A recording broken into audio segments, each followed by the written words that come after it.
sampai saat ini juga kami masih secara terstruktur dan terkonsep, mau nggak mau para instruktur dituntut untuk mencurahkan instruktur wajib. Digital yang pertama di Indonesia ini tentu memiliki keunggulan yang lain. Apa di antaranya keunggulannya itu? Keunggulan tadi kan sudah disampaikan, antara lain kecepatan informasi sesuai dengan perkembangan teknologi informasi saat ini. Yang kedua aman, secure ya. Yang ketiga juga memang akses informasi merata ke seluruh Indonesia. Ya, itu yang penting, terutama mengenai segi pendidikan hukum. Yang saya tahu di perguruan tinggi sengaja dibuat standar minimum kurikulum karena kita sekian banyak provinsi, sekian banyak perguruan tinggi, dan tentunya memerlukan standarisasi yang minimal. Harapan kita, jika ini berjalan baik, lancar, tidak ada halangan, kita ingin mencapai satu standar minimal pendidikan profesi advokat yang sama di seluruh Indonesia, sehingga dapat difahami, diketahui oleh semua advokat di seluruh Indonesia. Itu yang pertama. Yang kedua, karena kita memiliki globalisasi saat ini dan penuh dengan persaingan, terutama juga dalam praktek hukum advokasi asing di Indonesia, maka informasi ini sangat dibutuhkan oleh mereka-mereka yang ada di luar kota-kota besar. Ini penting juga. Pertama tadi kita juga ingin melihat bahwa advokat Indonesia itu betul-betul punya integritas, punya kualitas pengetahuan yang sama dengan asing, tidak berbeda, dan juga memiliki satu tanggung jawab yang besar. Proses pendidikan yang klasikal. Nah, digital ini berbeda sama sekali. Jadi dia tidak klasikal, tetapi sudah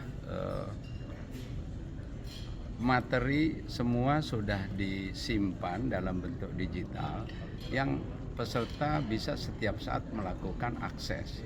Namun di dalam akses tersebut dia dimonitor oleh suatu sistem. Sehingga waktu dia akses materi itu, dia harus secara rigid mengikuti dari tiap frame ke frame berikutnya. Jadi ada proteksinya, jadi tidak bisa seorang peserta untuk ikut kepada chapter yang berikutnya sebelum dia menyelesaikan chapter yang sebelumnya. Jadi ada metode secara sistem untuk memproteksi, sehingga mau tidak mau peserta harus mengikuti materi pendidikan tersebut ya secara keseluruhan ya, seperti di kelas. Kalau di kelas itu yang kontrol adalah instrukturnya, kalau di digital ini yang kontrol adalah sistemnya ya. Nah ini beda ya. Jadi kalau di kelas, kalau online itu adalah merupakan otomasi, tetapi tidak ada fleksibilitas karena waktunya harus tertentu. Nah dengan sistem digital ini dia bisa waktunya kapan saja dan dia bisa ikuti di mana saja, tetapi dikontrol dengan sistem. Pak, kalau benefitnya apa sih Pak? Terus ada berapa instruktur yang disiapkan?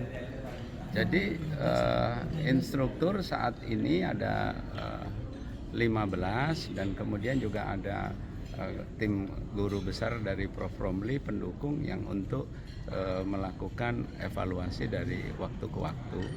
Dan kemudian benefitnya adalah bahwa pertama fleksibilitas, sehingga seseorang yang memiliki tugas-tugas khusus ya atau dari daerah-daerah tertentu ya, dia bisa ikut dengan tanpa meninggalkan tempat. Misalnya di Gorontalo, dia bisa tetap ikut dengan substansi yang standar yang sudah kurasi oleh tim. Kemudian dengan perangkat HP dia sudah bisa ikut. Nah, kemudian juga biaya kita jauh lebih rendah ya, hampir sekitar 30%-an ya dari biaya yang lain ya, karena memang tujuan daripada program digital ini juga memberikan akses seluas-luasnya, sehingga orang-orang yang kemampuannya terbatas juga bisa ikut seperti itu. Pak, kalau kemudian dia bisa berulang-ulang Kalau di kelas atau online, begitu online-nya selesai dia nggak bisa lagi. Kalau dengan digital dia sudah ikuti materinya, dia ada yang nggak jelas, dia bisa ulang lagi, buka lagi dari awal. Oke. Tidak terbatas. Kalau untuk tarif berapa Pak? Terus berapa kali pertemuan Pak yang didapat peserta? Jangka waktu pertemuan. Tarifnya jangka waktu. adalah 2,5 juta, 2.500.000 dengan pertemuan tidak terbatas, tergantung kebutuhan. Kalau dia merasa satu kali pertemuan sudah paham, dia bisa langsung ikut kuis. Kalau dia masih belum paham, dia bisa ikut berulang-ulang, tidak terbatas.